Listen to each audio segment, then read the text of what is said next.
আর প্লাম্বিংয়ের কাজের জন্য ফিটিংগুলো খুবই গুরুত্বপূর্ণ। এগুলো যথাযথ যদি ফিটিং না করি আমাদের পরবর্তীতে সমস্যা হয়ে যাবে। এই জন্য আমাদের ফিটিংগুলো সবার নাম জানা দরকার এবং ভালো মতো ফিটিং করা দরকার। এখানে আছে প্লাম্বিং মিস্ত্রি। আমরা কিন্তু ডাক্সের লাইনের জন্য কাজ করতেছি না।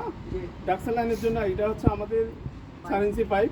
এটা হচ্ছে অফসেট ইউজ করছো, এরপরে হচ্ছে এলবো ইউজ করছো, এটা হচ্ছে টি। এই চারাটা হচ্ছে আমাদের 4 ইঞ্চি, ঠিক আছে।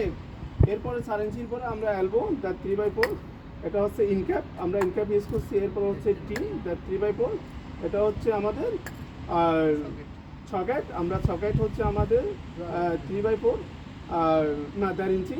আর এটা হচ্ছে আমাদের গাম, আমরা গাম ইউজ করছি। এভাবেই কিন্তু আমরা বাইরের লাইনগুলো বিশেষ করে টানার জন্য এই ফিটিংগুলো আমাদের দরকার হয়।